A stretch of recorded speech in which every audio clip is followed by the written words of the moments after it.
Daddy, say hi. Hi, we're doing video for my YouTube channel. Yeah. What's up, guys? My name is Mark, and yes, this is another vintage lens review. Now, I've been testing this lens pretty heavily for the past month for video, digital photography, and yes, even some 35mm photography.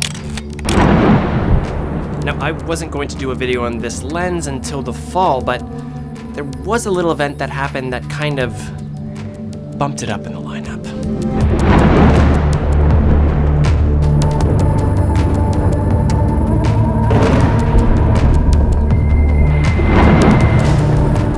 This super multi-coated Takumar 35mm f2 is a vintage full-frame SLR lens that was manufactured in Japan between 1967 and 1971. It's a full-frame manual control lens with an M42 mount and has an aperture range between f2 and f16.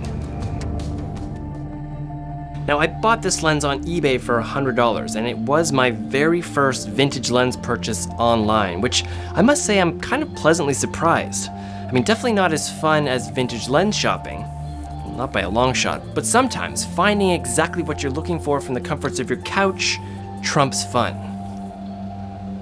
Sometimes.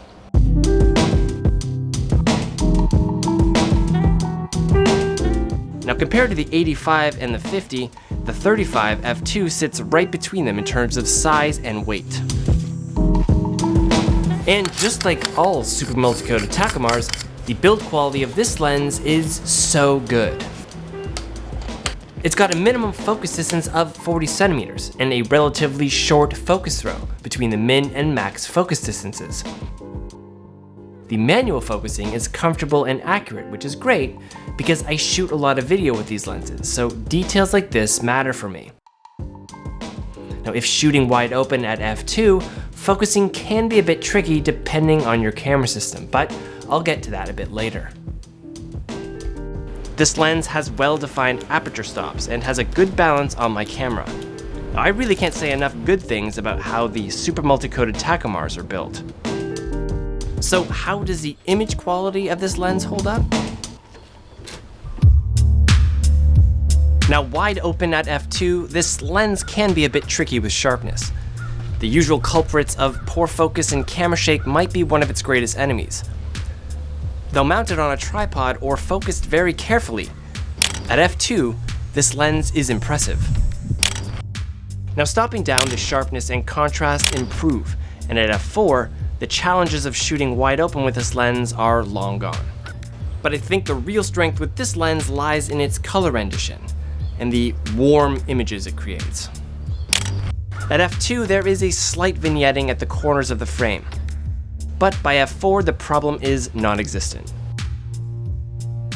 Now, the flaring performance on this lens isn't that strong when a light source is near the field of view. Now, a lens hood will remedy this, but if you don't have one and are positioned incorrectly, the flare can wash out your images pretty badly.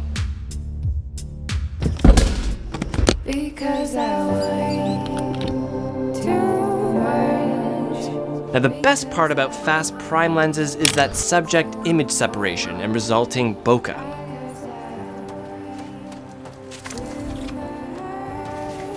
The bokeh this lens can render range from fantastic to kind of ugly. Now, I find it worse the busier your background, and is a particular challenge because it's a wider lens, so more of that background will be in the frame. But one thing I have learned is that the quality of bokeh can be quite subjective, so make of that what you will. Now, for me, the 35mm f2 is the cherry on top of my existing Takumar line.